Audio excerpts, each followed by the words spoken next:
We've all heard that Chick-Fil-A uses pickle juice to brine their chicken breasts. Today we're gonna see if pickle juice can make our smoked turkey breast even better. The process to use this pickle brine is extremely simple.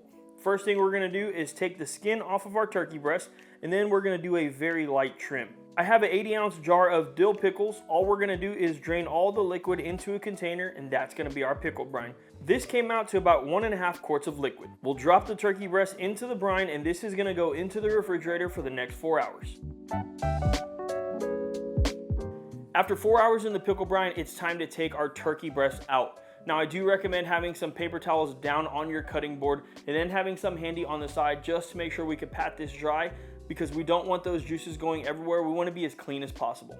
Now, this right here looks like a Frankenstein turkey breast. It looks like some of the fibers are coming apart here. It could be from that vinegar that's kind of breaking down that turkey breast. You can see that most of the turkey breast has taken on that pickling color. It looks a little bit green, a little bit yellow. It is a little bit weird, but we are going to trust the process. So I'm just gonna go ahead and pat this dry. And one of the things that I've recently noticed when I've been making turkey breasts is that this little membrane that's on top that is under the actual skin itself, if you remove this, if you remove as much as possible, you're gonna get a little bit better of a bite. I've noticed when you take none of this membrane off that you might get a little bit of a harder bark on top, if that makes any sense. It does soften up a little bit whenever we wrap it in that foil with the butter, but we've noticed that it doesn't quite pull apart as easy if you take this membrane off. So take a little bit of time, pull some of this off, and then we'll get right into seasoning. In some spots, it's really not even that much of a membrane, but I do want to take it off. A paper towel obviously also makes this a lot easier. Now that we've pulled a little bit of this membrane off, I'm gonna just trim any excess pieces that look like they may not cook well. So I have this little piece here, and I'm just gonna round everything off a little bit. Nothing too crazy. I just wanna make sure I have a really good shape on my turkey breast. We'll flip it over as well just to make sure that there's no excess pieces on the backside. There's a little gash here, that's completely fine with me. And this right here looks perfect. Now for our turkey breast, we're gonna go ahead and season over top and bottom with Killer Hogs TX. This is gonna be our base layer. It brings that coarse salt, pepper, and garlic that I think every single barbecue dish needs. We're gonna give it a nice medium coat. And now we're gonna go over top with our Southern Hospitality. This is a sweet and spicy barbecue rub. If you guys don't have any of these, black pepper and any barbecue rub you want will work perfectly fine. If you guys know me by now, you know I don't like to season too heavily. So we're gonna do a light layer here. Flip it over, and we'll do the same exact thing to the top side.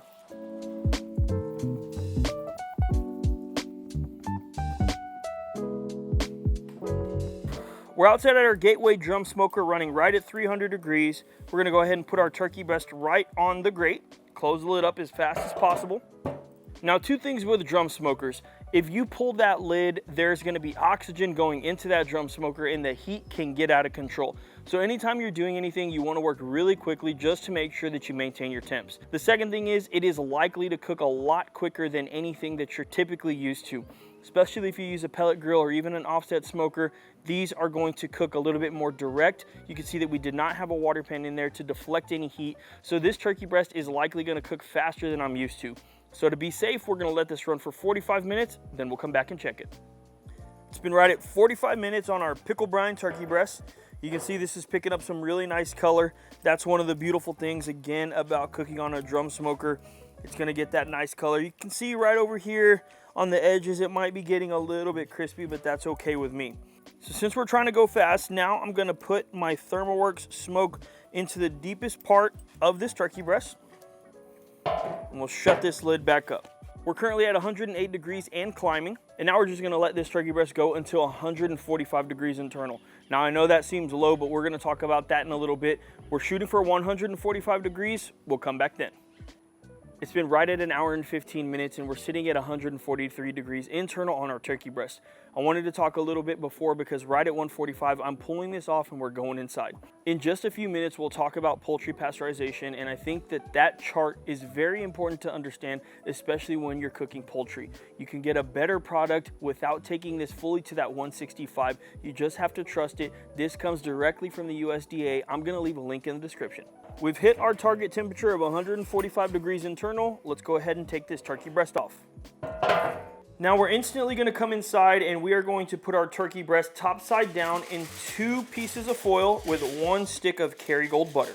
Now I wanna do this quickly because I wanna make sure that all this heat gets trapped inside of this wrap here. And now I want to show you that even though we've taken this off the smoker, the residual heat and having this inside the wrap is going to continue cooking this turkey breast. Now I'm putting this straight into an Igloo cooler, and we're going to close this up. Now I know we were moving around pretty quickly there for a few minutes, but I wanted to take some time to talk to you guys about poultry pasteurization. The reason I wanted to bring that up today is because you do not have to cook your turkey breast to 165 in order for it to be safe to eat. So poultry pasteurization means that you are just holding at a specific temperature for a certain amount of time in order for the poultry to be pasteurized.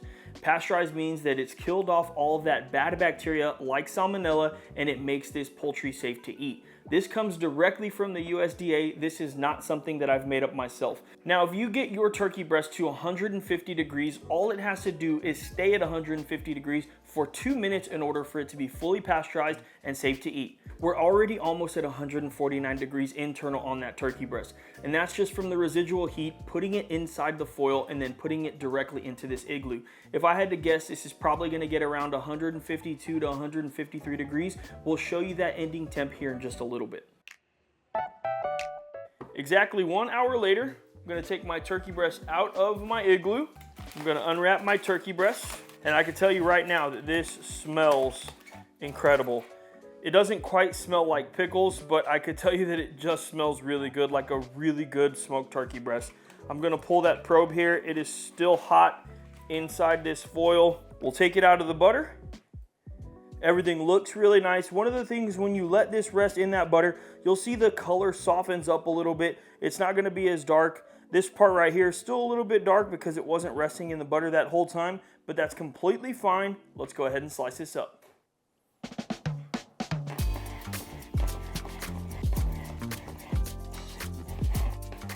Now we'll take a slice right out of the middle. And if you look at this turkey breast, I can see it from behind here, fully cooked, no pink within this turkey breast at all. I can actually hardly even see a smoke ring at all because we did cook this pretty fast on that drum smoker. But don't forget poultry pasteurization. This is fully safe to eat. We got it to around 153 degrees internal and it stayed there for quite a long time, longer than what it needed to. This is fully pasteurized turkey breast ready to eat. Let's see, so it should kind of fold over. Yeah, I've learned that when you're cooking this turkey breast, this should fold over your finger almost like a brisket. And that's just to show that it is tender. There's still plenty of moisture. I could see it right here. It should pull apart very, very easily. And these are all really good signs. I'm very curious to see how the pickle brine turned out. We've never done this before, but we kind of got this idea because I was eating at Chick-Fil-A. One of my friends brought up that they use pickle brine. Now, I'm not saying they do it exactly the way we did it today, but let's give it a shot.